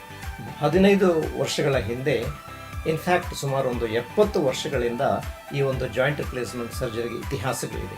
ಉದಾಹರಣೆಗೆ, ಅದು ಮೊದಲನೇದಾಗಿ ಆಪರೇಷನ್ ಬಂದಾಗ ಪೇಷಂಟ್ಗಳನ್ನ ಅಡ್ಮಿಟ್ ಮಾಡಿಸ್ಕೊಂಡು ಹಾಸ್ಪಿಟ್ಲಲ್ಲಿ 1 ತಿಂಗಳು ಇಟ್ಕೊತಿದ್ವಿ. ಯಾಕೆಂತಂದರೆ ಅವ್ರಿಗೆ ಏನಾಗುತ್ತೆ, ಯಾವ ಥರ ಟ್ರೀಟ್ಮೆಂಟ್ ಮಾಡಬೇಕು ಅನ್ನುವಂಥ ಒಂದು ಜ್ಞಾನ ಇರಲಿಲ್ಲ. ಅದ್ರ ಜೊತೆಗೆ ಇಷ್ಟೊಂದು ಮುಂದುವರೆದಿರಲಿಲ್ಲ ಈ ವೈಜ್ಞಾನಿಕ ಒಂದು ಪದ್ಧತಿಗಳು, ಸೈನ್ಸ್. ಸೊ ಇತ್ತೀಚಿನ ದಿನಗಳು ಏನಾಗಿದೆ ಅಂತಂದರೆ, ಈ ರೊಬೋಟಿಕ್ ತಂತ್ರಜ್ಞಾನಗಳಿಂದ ಆಪರೇಷನ್ ಸ್ಟಾರ್ಟ್ ಮಾಡಿರೋದ್ರಿಂದ, ಅನಸ್ಥೀಶಿಯಾದಲ್ಲಿ ಬೇರೆ ಬೇರೆ ರೀತಿಯ ಒಂದು ಡೆವಲಪ್ಮೆಂಟ್ ಆಗಿರೋದ್ರಿಂದ, ಅಥವಾ ಈ ಟೆಕ್ನಾಲಜಿಗಳು ಜಾಯಿಂಟ್ ರಿಪ್ಲೇಸ್ಮೆಂಟ್ ಒಳಗೆ ಸೇರ್ತೀವಲ್ವಾ, ಅದು ಭಾಳಷ್ಟು ಮುಂದುವರೆದಿರೋದ್ರಿಂದ, ಅದ್ರ ಜೊತೆಗೆ ಇನ್ನೊಂದು ಏನಾಗಿದೆ ಅಂತಂದರೆ, ಜಗತ್ತಿನಾದ್ಯಂತ ಈ ಆಪರೇಷನ್ಗಳು ಭಾಳಷ್ಟು ನಡೆದು ಈ ಸರ್ಜನ್ಗಳೇ ಬಿಕಮ್ ವೆರಿ ಪ್ರೊಫೆಷನ್, ಅಂದರೆ ಏನು ಹೇಳಿ, ತುಂಬಾಗಿ ಚೆನ್ನಾಗಿ ಆಪರೇಷನ್ ಮಾಡುವಷ್ಟು ಕಲ್ತ್ಕೊಂಡ್ಬಿಡ್ತೀವಿ. ಆದ್ದರಿಂದ ಇದೆಲ್ಲವನ್ನು ಸೇರಿಕೊಂಡು ಇತ್ತೀಚಿನ ದಿನಗಳಲ್ಲಿ ಈ ಆಪರೇಷನ್ನು ಬಹಳಷ್ಟು ಸುಲಭವಾಗಿ, ಬಹಳಷ್ಟು ಸಕ್ಸಸ್ಫುಲ್ ಆಗೋ ಥರ ಆಗಿ, ಕೇವಲ 1 ಅಥವಾ 2 ದಿನಗಳಲ್ಲಿ ಮನೆಗೆ ಹೋಗುವಷ್ಟರ ಮಟ್ಟಿಗೆ ಈ ಆಪರೇಷನ್ಗಳು ತುಂಬ ಸಿಂಪಲ್ ಆಗಿ, ಸರಳವಾಗಿ ಬರ್ತಾ ಇರುತ್ತೆ. ಉದಾಹರಣೆಗೆ, ಈಗ ನಮ್ಮಂಥ ಹಾಸ್ಪಿಟ್ಲ್ಗಳಲ್ಲಿ ಪ್ರತಿನಿತ್ಯ 8ರಿಂದ 10 ಈ ಆಪರೇಷನ್ಗಳನ್ನು ಇಡೀ ವರ್ಷ ಮಾಡ್ತೀವಿ. ಅದರ ಅರ್ಥ ಏನು ಅಂತಂದರೆ, ಬಹಳಷ್ಟು ಜನಕ್ಕೆ ಇದರಿಂದ ಅನುಕೂಲ ಆಗುತ್ತೆ, ಬಹಳಷ್ಟು ಜನರು ಏನೂ ತೊಂದರೆ ಇಲ್ಲದೆ ರಿಕವರಿ ಆಗೋ ಥರ ಆಗುತ್ತೆ, ಅಥವಾ ಬಹಳಷ್ಟು ಜನರಿಗೆ ಬೇಗನೆ ಮುಗಿಯುತ್ತೆ ಆಪರೇಷನ್ ಅನ್ನೋದ್ರಿಂದ ಸರ್ಜನ್ಗಳು ಬಹಳಷ್ಟು ಜನರಿಗೆ ಆಪರೇಷನ್ಗಳನ್ನು ಪ್ರತಿನಿತ್ಯ ಮಾಡೋದಕ್ಕೆ ಸಾಧ್ಯ ಆಗುತ್ತೆ. ಸೊ ಬಹಳಷ್ಟು ಇಂಪ್ರೂವ್ಮೆಂಟ್ ಆಗಿದೆ. ಮುಖ್ಯವಾಗಿದ್ದೇನು ಅಂತಂದರೆ, ರಿಸಲ್ಟ್ ಚೆನ್ನಾಗಿ ಬರ್ತಾ ಇದೆ, ಬೇಗನೆ ಮನೆಗೆ ಹೋಗೋ ಥರ ಆಗ್ತಾ ಇದೆ, ಸರ್ಜರಿ ಆದಮೇಲೆ ಆಪರೇಷನ್ನಿನ ನೋವು ಕಡಿಮೆ ಆಗ್ತಾ ಇದೆ. ಅದ್ರ ಜೊತೆಗೆ ಒಳಗಡೆ ಕೂಡಿಸುವಂತಹ ಒಂದು ಈ ತಂತ್ರಜ್ಞಾನದಿಂದ ಅಳವಡಿಸಬೇಕಾಗಿರುವಂತಹ ಜಾಯಿಂಟ್ಗಳನ್ನು ಬಹಳ ನಿಖರವಾಗಿ ಹಾಕೋದಕ್ಕೆ ಸಾಧ್ಯ ಆಗ್ತಾ ಇದೆ ಈ ಹೊಸ ತಂತ್ರಜ್ಞಾನಗಳಿಂದ. ಅಂದ್ರೆ ಸೂಕ್ಷ್ಮವಾದ ಭಾಗಗಳನ್ನು ಆಪರೇಟ್ ಮಾಡುವಾಗ ಕೆಲವೊಮ್ಮೆ ಡಾಕ್ಟರ್ಗೆ ಕಷ್ಟ ಆಗಬಹುದು ಅನ್ನುವಂಥ ಒಂದು ಸಾಧ್ಯತೆ ಈಗ ಕಮ್ಮಿ. ಕರೆಕ್ಟ್. ಸೊ ಉದಾಹರಣೆಗೆ ಬೇರೆ ಬೇರೆ ಭಾಗದಲ್ಲಿ ರೋಬೋಟ್ಗಳು ಬಳಸ್ತಾರೆ. ಹೊಟ್ಟೆ ಒಳಗಡೆ ಕೂಡ ರೋಬೋಟಿಕ್ ತಂತ್ರಜ್ಞಾನದಿಂದ ಸರ್ಜರಿಗಳು ನಡೆಯುತ್ತೆ. ಹಾರ್ಟ್ಗಳಿಗೂ ಕೂಡ ರೋಬೋಟ್ಗಳಿಂದ ಸರ್ಜರಿ ನಡೆಯುತ್ತೆ. ಮನುಷ್ಯನ ಕೈಯಿಂದ ಎಲ್ಲಿ ನಿಖರವಾಗಿ ನಾವು ತಲುಪಬೇಕು ಸಾಧ್ಯ ಆಗೋದಿಲ್ವೋ ಅಂತಹ ಒಂದು ಕ್ಷೇತ್ರಗಳಲ್ಲಿ ರೋಬೋಟ್ ಬಹಳಷ್ಟು ಸಹಾಯ ಮಾಡುತ್ತೆ. ಬರೇ ಆರ್ಥೋಪೆಡಿಕ್ಸ್ ಅಥವಾ ಈ ಒಂದು ಮೆಡಿಕಲ್ ವಿಭಾಗ ಅಂತಲ್ಲ, ಈ ರಿಪಿಟೇಟಿವ್ ವರ್ಕ್ಗಳಲ್ಲಿರುತ್ತೋ ರೋಬೋಟ್ಗಳು ಫ್ಯಾಕ್ಟ್ರಿಗಳಲ್ಲಿ, ಮಿಲಿಟರಿಗಳಲ್ಲಿ, ನೇವಿಗಳಲ್ಲಿ ಎಲ್ಲ ಕಡೆ ಬಹಳಷ್ಟು ಸೂಕ್ಷ್ಮವಾಗಿರುವಂತಹ ರಿಪಿಟೇಟಿವ್ ಟಾಸ್ಕ್ಗಳನ್ನು ಬಹಳ ಎಫಿಷಿಯೆಂಟ್ ಆಗಿ ಮಾಡುತ್ತೆ. ಯಾಕೆಂತಂದ್ರೆ ರೋಬೋಟ್ಗಳನ್ನು ನಾವು ಏನು ಹೇಳ್ತೀವೋ ಅದನ್ನ ಮಾತ್ರ ಮಾಡುತ್ತೆ. ಯಾಕೆಂತಂದ್ರೆ ರೋಬೋಟ್ಗಳಿಗೆ ಸ್ಲೇವ್ ಅಂತ ಹೇಳ್ತೀವಿ. ಏನು ಹೇಳಿ, ರೋಬೋಟ್ ಅದರ ಅರ್ಥ ಆಕ್ಚುಲಿ ಅದು ಸ್ಲೇವ್, ಗುಲಾಮ್ ಅಂದಂಗೆ. ಅದರ ಅರ್ಥ ಏನು ಅಂತಂದ್ರೆ ನಾವೇನು ಹೇಳ್ತೀವೋ ಅದನ್ನೇ ನಿಖರವಾಗಿ ಮಾಡುತ್ತೆ ಹೊರತು ಅದಕ್ಕೆ ಅದರದ್ದೇ ಆದ ಬುದ್ಧಿ ಇರಲ್ಲ. ಸೊ ಅದು ಏನೂ ಚೇಂಜ್ ಮಾಡಲ್ಲ, ತಪ್ಪುನು ಮಾಡಲ್ಲ. ಆದ್ರಿಂದ ಬಹಳ ಈಸಿ ಆಗುತ್ತೆ ಕೆಲಸ. ಕಾಂಪ್ಲಿಕೇಶನ್ ಇಲ್ಲ ಅಂತ ಹೇಳ್ತೀರಾ? ಕಾಂಪ್ಲಿಕೇಶನ್ಗಳು ಎಲ್ಲಾ ಸರ್ಜರಿಗಳಿಗೆ ಏನ್ ಬರುತ್ತೋ ಅದು ಈ ರೋಬೋಟಿಕ್ ಸರ್ಜರಿಗಳಲ್ಲೂ ಬರ್ಬೋದು. ರೋಬೋಟಿಕ್ ಅಸೋಸಿಯೇಟೆಡ್ ಆಗಿ ಸರ್ಜರಿಗಳು ಮಾಡಿದಾಗ ಅದರಿಂದ ಕಾಂಪ್ಲಿಕೇಶನ್ಗಳು ಕಡಿಮೆ ಆಗ್ಬೋದು ಹೊರತು ಅದರಿಂದ ಜಾಸ್ತಿ ಆಗಲ್ಲ. ಆದರೆ ಮುಖ್ಯವಾದ ವಿಷಯ ಏನು ಅಂತಂದ್ರೆ ಈ ಸರಿಯಾದ ರೋಬೋಟ್ಗಳನ್ನ ಇಟ್ಕೊಂಡಿರ್ಬೇಕು, ಈ ತಂತ್ರಜ್ಞಾನಗಳನ್ನ ಸರಿಯಾಗಿ ಕಲ್ತಿರ್ಬೇಕು. ಇಡೀ ಆಪರೇಷನ್ ಥಿಯೇಟರ್ ಇರುವಂತಹ ಎಲ್ಲರೂ ಅಂದ್ರೆ ಏನು ಹೇಳಿ, ಸರ್ಜನ್ ಅಂತಲ್ಲ, ಅನಸ್ಥೆಟಿಸ್ಟ್ ಹಿಡಿದು ಟೆಕ್ನಿಷಿಯನ್ ಹಿಡಿದು ನರ್ಸಿಂಗ್ ಎಲ್ಲರೂ ಅದನ್ನ ಸರಿಯಾಗಿ ಒಂದು ಕಲ್ತಿರ್ಬೇಕು. ಆವಾಗ ಈ ಟ್ರೈನಿಂಗ್ನಿಂದ ಅದನ್ನ ಸರಿಯಾಗಿ ಮಾಡಿದ್ರೆ ಕಾಂಪ್ಲಿಕೇಶನ್ಗಳು ಬಹಳಷ್ಟು ಕಡಿಮೆ ಆಗುತ್ತೆ. ಅದರಿಂದ ಜನರಿಗೆ ಬಹಳಷ್ಟು ಅನುಕೂಲ ಆಗುತ್ತೆ. ಈಗ ಸರ್ಜರಿ ಅಂದ್ರೆ ನಾರ್ಮಲ್ ಆಗಿ ಎಲ್ಲರೂ ಥಿಂಕ್ ಮಾಡೋದು ಹಾಸ್ಪಿಟಲ್ ಅಲ್ಲಿ ಉಳ್ಕೋಬೇಕಾಗುತ್ತೆ, ಬ್ಲಡ್ ಲಾಸ್ ಆಗುತ್ತೆ, ಪೇನ್ ಜಾಸ್ತಿ ಇರುತ್ತೆ ಅಂತ. ಈಗ ಅದಕ್ಕೆಲ್ಲ ಪೂರ್ಣ ವಿರಾಮ ಇಡ್ಬೋದು ಅಂತ ಹೇಳ್ತೀರಾ? ಈ ಒಂದು theory-ಯಿಂದ. ಸೊ ಇದರಲ್ಲಿ ಎರಡು ಥರ ಟೆಕ್ನಿಕ್ಗಳಲ್ಲಿ ಬೇರೆ ಬೇರೆ ಒಂದು ಡಿಫ್ರೆಂಟ್ ಟೈಪ್ಸ್ ಅಲ್ಲಿ ಇರ್ತಾರೆ. ಒಂದು ಈ ಆಪರೇಷನ್ ಇಂದ ಎಷ್ಟು ಜನರಿಗೆ ಬ್ಲಡ್ ಲಾಸ್ ಅದು ಇದು ತೊಂದರೆ ಆಗುತ್ತೆ ಅನ್ನುವಂಥದ್ದು, ಅಥವಾ ಇನ್ನೊಂದು ಈ ಪೇಷಂಟ್ಗಳು ಹೇಗಿರ್ತಾರೆ ಅನ್ನೋದು. ಪೇಷಂಟ್ ಪರ್ಸನಾಲಿಟಿ ಅಂತ ಕರಿತೀವಿ. ರುಮಟಾಯ್ಡ್ ಆರ್ಥರೈಟಿಸ್ ಅಂತ ಕೆಲವೊಂದು ರೋಗಗಳಿಂದ ಪೇಷಂಟ್ಗಳು ಬರ್ತಾರೆ. ಪಾಪ ಅವರು ಬಹಳಷ್ಟು ವರ್ಷಗಳಿಂದ ಏನೇನೋ ಮೆಡಿಸಿನ್ ತಗೊಂಡಿರ್ತಾರೆ. ಅವ್ರ ದೇಹದಲ್ಲಿ ಒಂದು ರಕ್ತ ಉತ್ಪತ್ತಿ ಮಾಡುವಂತಹ ಒಂದು ಕೆಪಾಸಿಟಿ ಸಹಿತ ಇರಲ್ಲ. ಉದಾಹರಣೆಗೆ ನಮಗೆಲ್ಲ ನಾರ್ಮಲ್ ಆಗಿ 14-15 ದೇಹದಲ್ಲಿ ರಕ್ತದಲ್ಲಿ ಹಿಮೋಗ್ಲೋಬಿನ್ ಇದ್ರೆ ಈ ಪೇಷಂಟ್ಗಳು ಪಾಪ 7-8 ಇಟ್ಕೊಂಡು ಬಂದಿರ್ತಾರೆ. ಅಂಥವ್ರಿಗೆ ರಕ್ತ ಕೊಟ್ಟು ಅವಶ್ಯಕತೆ ಬಿದ್ದರೆ ಆಪರೇಷನ್ಗಳನ್ನು ಮಾಡ್ತೀವಿ. ಇನ್ ಜನರಲ್ ಈ ಒಂದು ಟೆಕ್ನಿಕ್ಗಳು ಡೆವಲಪ್ ಆದಮೇಲೆ ಇತ್ತೀಚಿನ ದಿನಗಳಲ್ಲಿ ನಾರ್ಮಲ್ ರಕ್ತಗಳಿದ್ದು, ನಾರ್ಮಲ್ ಹಿಮೋಗ್ಲೋಬಿನ್ ಇದ್ದು, ನಾರ್ಮಲ್ ಆರೋಗ್ಯ ಇರುವಂತಹ ಪೇಷಂಟ್ಗಳು ಬಂದರೆ ಒಂದು ನೀ ರಿಪ್ಲೇಸ್ಮೆಂಟ್ ಮಾಡಿಸ್ಕೊಂಡು ಹೋದರೆ ಆಲ್ಮೋಸ್ಟ್ ಹೇಳ್ಬೋದು 100ಕ್ಕೆ 100 ಜನಕ್ಕೂ ಕೂಡ ರಕ್ತ ಕೊಡುವಂಥ ಒಂದು ಅವಶ್ಯಕತೆ ಬೀಳೋದೇ ಇಲ್ಲ. ಆ ಬ್ಲಡ್ ಟ್ರಾನ್ಸ್ಫ್ಯೂಷನ್ ಅನ್ನೋದು ಆಲ್ಮೋಸ್ಟ್ ಏನು ಹೇಳಿ it is reduce to nil in these patients ಅಂತ ಹೇಳ್ಬೋದು. ಮತ್ತೆ ಯಾವ ರೀತಿಯ ರೋಗಿಗಳಿಗೆ ಇದು ಸೂಕ್ತವಾಗುತ್ತೆ? ಸರ್ಜರಿ ಕೆಲವು ಇವ್ರು ಮಾಡಿಸ್ಕೊಳ್ಬೋದು, ಇವ್ರು ಮಾಡಿಸ್ಕೊಳ್ಳೋಂಗಿಲ್ಲ ಅನ್ನೋ ಒಂದು ಪ್ರಶ್ನೆ ಕೂಡ. ಸೊ ಈ ಜಾಯಿಂಟ್ ರಿಪ್ಲೇಸ್ಮೆಂಟ್ಗಳು ಅಂತಂದರೆ ಯಾವನಿಗೆ ಅವರ ಬೇರೆ ಬೇರೆ ಜಾಯಿಂಟ್ಗಳಲ್ಲಿ, ಉದಾಹರಣೆಗೆ ಮಂಡಿ ಜಾಯಿಂಟ್, ಪಾದದ joint, hip joint, shoulder joint, elbow joint, ಯಾವುದೇ ಜಾಯಿಂಟ್ ಆಗಲಿ ಬೇರೆ ಬೇರೆ ರೀತಿಯ ತೊಂದರೆಗಳು ಆ ಜಾಯಿಂಟ್ಗಳಿಗೆ ಬಂದಾಗ, ಉದಾಹರಣೆಗೆ ವಯಸ್ಸಿಗೆ ಸಂಬಂಧಪಟ್ಟು ಸೌದಿರುತ್ತೆ, ರುಮಟಾಯ್ಡ್ ಆರ್ಥರೈಟಿಸ್ ಅನ್ನುವಂಥ ರೋಗ ಬಂದಿರುತ್ತೆ. ಅದೇ ರೀತಿಯ ಬೇರೆ ಬೇರೆ ರೋಗಗಳಿಂದ ಅವರ ಕೀಲುಗಳು, ಜಾಯಿಂಟ್ಗಳು ಡ್ಯಾಮೇಜ್ ಆಗಿದೆ ಅಂತ ಇಟ್ಕೊಳ್ಳಿ. ಹವೆವರ್ ಈ ಡ್ಯಾಮೇಜ್ ಆಗಿರುವಂತಹ ಜಾಯಿಂಟ್ಗಳು ಸೀರಿಯಸ್ ರೋಗಗಳಾಗಬೇಕು ಅಂತ ಇಲ್ಲ. ಉದಾಹರಣೆಗೆ ಹಾರ್ಟ್ ಪ್ರಾಬ್ಲಮ್ ಆದರೆ ಹೇಳ್ತೀವಿ ಅದು ಆಪರೇಷನ್ ಬೇಕಾದರೆ ನೀವು ನಾಳೆನೇ ಮಾಡಿಸ್ಕೊಳ್ಳಿ ಅಂತ. ಹೊಟ್ಟೆ ಒಳಗಡೆ ಕ್ಯಾನ್ಸರ್ಗಳು ಬಂದರೆ ಹೇಳ್ತೀವಿ ನಾಳೆನೇ ಮಾಡಿಸ್ಕೊಳ್ಳಿ ಅಂತ. ಬಟ್ ಈ ಜಾಯಿಂಟ್ ರಿಪ್ಲೇಸ್ಮೆಂಟ್ಗಳು ಆ ಥರ ವರಿ ಮಾಡುವಂಥ, ಹೆದರುವಂಥ ಸಮಸ್ಯೆಗಳು ಅಲ್ಲದೆ ಇರೋದ್ರಿಂದ ಎಲ್ಲರಿಗೂ ಆಪರೇಷನ್ಗಳ ಅವಶ್ಯಕತೆ ಇರಲ್ಲ. ಅವಶ್ಯಕತೆಗಳಿದ್ರೂ ಅದನ್ನು ಅರ್ಜೆಂಟಾಗಿ ಮಾಡುವಂಥ ಒಂದು ಅವಶ್ಯಕತೆ ಇರಲ್ಲ. ಆದ್ದರಿಂದ ನಿಮ್ಗೆ ಅದ್ರ ಬಗ್ಗೆ ಆಲೋಚನೆ ಮಾಡಿಕೊಂಡು ತಿಳ್ಕೊಂಡು ಡಾಕ್ಟರ್ಗಳನ್ನು ಅಪ್ರೋಚ್ ಮಾಡಿ ಮಾಡೋದಕ್ಕೆ ಟೈಮ್ ಇರುತ್ತೆ, ಡಿಸಿಷನ್ ತಗೊಳ್ಳೋದು ಅಂತಹ ಒಂದು ಅವಕಾಶ ಇರುತ್ತೆ. ಸೊ ಈ ಥರ ಸಮಸ್ಯೆ ಇರೋರಿಗೆ, ಅಂದರೆ ಈ ಜಾಯಿಂಟ್ಗಳಲ್ಲಿ ಪ್ರತಿನಿತ್ಯದ ಜೀವನದಲ್ಲಿ ತೊಂದರೆ ಬರುವಂಥವರಿಗೆ ಈ ಆಪರೇಷನ್ಗಳನ್ನು ಇಲೆಕ್ಟಿವ್ ಆಗಿ ಮಾಡ್ತೀವಿ. ಅಂದರೆ ಅರ್ಜೆಂಟಾಗಿ ಮಾಡಲ್ಲ. ನನ್ನ ಜೀವನದಲ್ಲಿ, ಪ್ರತಿನಿತ್ಯದ ಜೀವನದಲ್ಲಿ ನನಗೆ ಈ ನೋವನ್ನು ತಡ್ಕೊಳ್ಳೋಕೆ ಆಗಲ್ಲ ಅಂತಂದಾಗ ಆಪರೇಷನ್ಗಳು ಮಾಡ್ತೀವಿ. ಯಾವುದೇ ಕಾರಣದಿಂದ, ರುಮಟಾಯ್ಡ್ ಆರ್ಥರೈಟಿಸ್ ಇಂದಾಗಲಿ, ವಯಸ್ಸಿಗೆ ಸಂಬಂಧಪಟ್ಟ ಸೌದಿರೋದಾಗಲಿ, ಮಂಡಿ ಒಳಗಡೆ ಆಕ್ಸಿಡೆಂಟ್ಗಳು ಅದು ಇದು ಹಾಗೆ ಜಾಯಿಂಟ್ ಡ್ಯಾಮೇಜ್ ಆಗಿರೋದಾಗಲಿ, ಹಳೆ ಕಾಲದಲ್ಲಿ ಇನ್ಫೆಕ್ಷನ್ ಬಂದಿದ್ದಾಗಲಿ. ಸೊ ಇನ್ ಜನರಲ್ ನೀವೇನು ತಿಳ್ಕೊಬಹುದು ಅಂತಂದರೆ ಜಾಯಿಂಟ್ಗಳು ಡ್ಯಾಮೇಜ್ ಆಗಿದೆ ಯಾವುದೇ ಕಾರಣದಿಂದ, ಅಥವಾ ಆ ಜಾಯಿಂಟ್ ನೋವನ್ನು ನನ್ನ ಪ್ರತಿನಿತ್ಯ ತಡ್ಕೊಳ್ಳೋ ಥರ ಇಲ್ಲ, ಆ ಥರ ಸಿಚುವೇಶನಲ್ಲಿ ಮಾತ್ರ ಜಾಯಿಂಟ್ ರಿಪ್ಲೇಸ್ಮೆಂಟ್ ಮಾಡಬೇಕು ಅಂತ ತಿಳ್ಕೊಳ್ಳಿ. ಇಲ್ಲಾಂದರೆ ಏನಾಗುತ್ತೆ ಅಂತಂದರೆ ಈ ಮೂಳೆ ಸೌಕಳಿ ವಯಸ್ಸಾದ್ಮೇಲೆ ಎಲ್ಲರ ಮನೆಯಲ್ಲೂ ಬರುತ್ತೆ. 70-80% ಜನರಿಗೆ ಬರುತ್ತೆ. ಅವರೆಲ್ಲರಿಗೂ ಆಪರೇಷನ್ಗಳು ಬೇಕಾಗಲ್ಲ. ಒಂದೇ ಡೆಫಿನಿಷನ್ ಏನು ಅಂತಂದರೆ ದಿನನಿತ್ಯದ ಚಟುವಟಿಕೆಗಳಲ್ಲಿ ತೊಂದರೆ ಕೊಡುವಂತಹ ನೋವು ಬಂದಾಗ ಮಾತ್ರ ನೀವು ಜಾಯಿಂಟ್ ರಿಪ್ಲೇಸ್ಮೆಂಟ್ಗಳನ್ನು ಮಾಡ್ಕೋಬೇಕು. ಅಂದ್ರೆ ಸಹಿಸಲಾರದ ನೋವು ಇದೆ ಅಂತ ಹೇಳಿದಾಗ ಬೇರೆ ಆಪ್ಷನ್ ಇಲ್ಲ ಅಂತ ಹೇಳಿದಾಗ ಜಾಯಿಂಟ್ ರಿಪ್ಲೇಸ್ಮೆಂಟ್ ಹೋಗ್ಬೋದು. ಮತ್ತೆ ಇನ್ನೊಂದು ಡಾಕ್ಟರ್, ಜಾಯಿಂಟ್ ರಿಪ್ಲೇಸ್ಮೆಂಟ್ ಅಂತ ಹೇಳಿದ ತಕ್ಷಣ ವೆಚ್ಚ ತುಂಬಾ ದುಬಾರಿ ಆಗಿರ್ಬೋದು ಅನ್ನುವಂಥ ಪ್ರಶ್ನೆ ಕೂಡ ಉದ್ಭವ ಆಗುತ್ತೆ. ಈಗ ಆಧುನಿಕತೆ ತಂತ್ರಜ್ಞಾನಕ್ಕೆ ಜಾಸ್ತಿ ಆಗಿರೋದ್ರಿಂದ ಆ ವೆಚ್ಚ ಕಮ್ಮಿ ಮಾಡ್ಬೋದಾ, ಹೇಗೆ? ಬಹಳಷ್ಟು ಈ ಪ್ರಶ್ನೆಗಳನ್ನು ಏನಲ್ಲಿ ನಮ್ಮಂಥ ರಾಷ್ಟ್ರಗಳಲ್ಲಿ ತುಂಬ ಜನಕ್ಕೆ ಈ ಹಣಕಾಸಿನ ವ್ಯವಸ್ಥೆ ಅಥವಾ ಈ ಜಾಯಿಂಟ್ ರಿಪ್ಲೇಸ್ಮೆಂಟ್ ತುಂಬ ಕಾಸ್ಟ್ಲಿ ಅನ್ನುವಂಥ ಒಂದು ಭಯ ಬಹಳಷ್ಟು ಜನಕ್ಕಿದೆ. ಯಾಕೆಂತಂದರೆ ನಾವು ತುಂಬ ಮುಂಜಾಗ್ರತೆಯಿಂದ ಯಾವುದೇ ರೀತಿಯ ಪ್ಲ್ಯಾನ್ ಮಾಡಲ್ಲ. ಉದಾಹರಣೆಗೆ ಈ ದೇಶದಲ್ಲಿ ತುಂಬ ಜನ, ಒಂದು 90% ಜನ ಈಗ ನೀ ರಿಪ್ಲೇಸ್ಮೆಂಟ್ಗಳನ್ನು, ಹಿಪ್ ರಿಪ್ಲೇಸ್ಮೆಂಟ್ಗಳನ್ನು ಆಲ್ಮೋಸ್ಟ್ ಫ್ರೀಯಾಗಿ ಮಾಡಿಸ್ಕೊತಾ ಇದ್ದಾರೆ. ಹೇಗೆ ಮಾಡಿಸ್ಕೊತಾ ಇದ್ದಾರೆ ಅಂತಂದರೆ, ಮುಂಚೆನೇ ಪ್ಲ್ಯಾನ್ ಮಾಡಿಕೊಂಡು ಒಂದು ಹೆಲ್ತ್ ಇನ್ಶೂರೆನ್ಸ್ ಏನೋ ತೊಗೊಂಡಿರ್ತಾರೆ, ಅಥವಾ ಈ ಗೌರ್ಮೆಂಟ್ ಸೆಟಪ್ಗಳಲ್ಲಿ ಅಥವಾ ಪಬ್ಲಿಕ್ ಹಾಸ್ಪಿಟಲ್ಗಳಲ್ಲಿ ಇದನ್ನು ಮಾಡುವಂಥ ಒಂದು ವ್ಯವಸ್ಥೆ ಇದೆ. ಇನ್ ಜನರಲ್ ಏನಾಗಿದೆ ಅಂತಂದರೆ, ಜಾಯಿಂಟ್ ರಿಪ್ಲೇಸ್ಮೆಂಟ್ಗಳು ಕಾಸ್ಟ್ಲಿ ಆದ್ರೂ ಸುಮಾರು ಒಂದು 10-15 ವರ್ಷಗಳಿಂದ ನಾನು ನೋಡ್ತಾ ಇದ್ದೀನಿ, ಅಷ್ಟೊಂದು ಕಾಸ್ಟ್ಲಿಯಾಗಿ ಬೆಳೀತಾ ಇಲ್ಲ. ಉದಾಹರಣೆಗೆ ನೀವು ಹೊರಗಡೆ ಒಂದು ಲ್ಯಾಂಡ್ ತಗೋಬೇಕು ಅಂತ ನೋಡಿರ್ಬೋದು, ಒಂದು 5-5 ವರ್ಷಕ್ಕೆ ಡಬಲ್ ಆಗುತ್ತೆ. ಆದರೆ ಈ ಜಾಯಿಂಟ್ ರಿಪ್ಲೇಸ್ಮೆಂಟ್ಗಳು 10 ವರ್ಷ ಆದ್ರೂ 50% ಕೂಡ ಇನ್ನೂ ಜಾಸ್ತಿ ಆಗಿಲ್ಲ. ಸುಮಾರು ಒಂದು 2-3 ಲಕ್ಷ ಖರ್ಚಾಗುತ್ತೆ ಅಂತ ಇಟ್ಕೊಳ್ಳಿ. ಇವತ್ತಿನ ದಿನದಲ್ಲಿ 2-3 ಲಕ್ಷ ನಿಮಗೆಲ್ಲ ಗೊತ್ತು. ಹೆಚ್ಚಿನ ಜನ ಕರೆಕ್ಟಾಗಿ ಪ್ಲ್ಯಾನ್ ಮಾಡಿಕೊಂಡ್ರೆ ಅದನ್ನು ಮಾಡಿಸ್ಕೋಬೋದು. ಇಲ್ಲಾಂದರೆ ಪಬ್ಲಿಕ್ ಪ್ಲೇಸ್ಗಳಲ್ಲಿ, ಪಬ್ಲಿಕ್ ಹಾಸ್ಪಿಟಲ್ಗಳಲ್ಲಿ, ಗೌರ್ಮೆಂಟ್ಗಳಲ್ಲಿ ಇನ್ಶೂರೆನ್ಸ್ ಉಪಯೋಗಿಸ್ಕೊಂಡು ಬೇರೆ ಬೇರೆ ಕಂಪನಿಯವರು ಅದನ್ನು ಇನ್ಶೂರೆನ್ಸ್ ಮಾಡಿರ್ತಾರೆ, ಬೇರೆ ಬೇರೆ ಕಂಪನಿಗಳು ಜಾಯಿಂಟ್ ರಿಪ್ಲೇಸ್ಮೆಂಟ್ಗಳು ಸ್ಪಾನ್ಸರ್ ಮಾಡಿರ್ತಾರೆ. ನಿಮ್ಮ ಆರೋಗ್ಯದ ಬಗ್ಗೆ ನೀವು ಸರಿಯಾಗಿ ಪ್ಲ್ಯಾನ್ ಮಾಡಿಕೊಂಡ್ರೆ ಈ ಆಪರೇಷನ್ಗಳನ್ನು ಆಲ್ಮೋಸ್ಟ್ ಏನು ಖರ್ಚಿಲ್ದೇನೆ ಈಗ ಈ ಕಾಲದಲ್ಲಿ ಮಾಡ್ಕೋಬೋದು. ಯಾಕೆಂತಂದರೆ ಈ ಜಾಯಿಂಟ್ ರಿಪ್ಲೇಸ್ಮೆಂಟು ವೆಲ್ ಅಕ್ಸೆಪ್ಟೆಡ್. ಎಲ್ಲ ಒಂದು ಸ್ಕೀಮ್ಗಳು ಗೌರ್ಮೆಂಟ್ಗಳಿಂದ, ಬ್ಯಾಂಕ್ಗಳಿಂದ ಎಲ್ಲರಿಗೂ ಗೊತ್ತು ಇದು ಸಕ್ಸಸ್ಫುಲ್ ಆಪರೇಷನ್. ಆದ್ದರಿಂದ ಇದಕ್ಕೆ ನಿಮಗೆ ಫೈನಾನ್ಷಿಯಲ್ ವ್ಯವಸ್ಥೆ ಸಿಗತ್ತೆ. ಒಂದೇ ಒಂದು ಅಂತಂದರೆ ನೀವು ಮುಂಜಾಗ್ರತೆಯಿಂದ ಅದ್ರ ಬಗ್ಗೆ ಕರೆಕ್ಟಾಗಿ ಸರಿಯಾಗಿ ಪ್ಲ್ಯಾನ್ ಮಾಡ್ಕೋಬೇಕು. ಹಾಗೆ ಆಪರೇಷನ್ ನಂತರ, ಸರ್ಜರಿ ನಂತರ ಏನು ಕೇರ್ ತಗೊಳ್ಬೇಕು ಅದು ಕೂಡ ಅತಿ ಶೀಘ್ರವಾಗಿ ಅವರು ಚೇತರಿಕೆನ ಕಾಣ್ಬೋದು, ವೇಗವಾಗಿ ಅವರು ಮತ್ತೆ ನಾರ್ಮಲ್ ಆಕ್ಟಿವಿಟೀಸ್ ಅಲ್ಲಿ ಪಾಲ್ಗೊಳ್ಬೋದು ಅಂತ. ಹೌದು. ಸೊ ಇತ್ತೀಚಿನ ಜನಗಳಲ್ಲಿ ಜಾಯಿಂಟ್ ರಿಪ್ಲೇಸ್ಮೆಂಟ್ ಬೆಳಗ್ಗೆ ಆಗಿದ್ದಿದ್ರೆ ಮಧ್ಯಾಹ್ನಷ್ಟೊತ್ತಿಗೆ ಒಂಚೂರು ವಾಕ್ ಮಾಡಿಸ್ಬಿಟ್ಟಿರ್ತೀವಿ.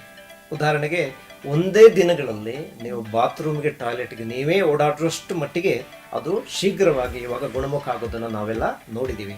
ಹಾಗಂತ ಒಳಗಡೆ ಕಟ್ ಮಾಡಿ ಸ್ಟಿಚ್ ಮಾಡಿರುವಂಥ ಈ ಆಪರೇಷನ್ನು 1-2 ದಿನಗಳಲ್ಲಿ ಪೂರ್ತಿ ಹುಷಾರಾಗಿರಲ್ಲ.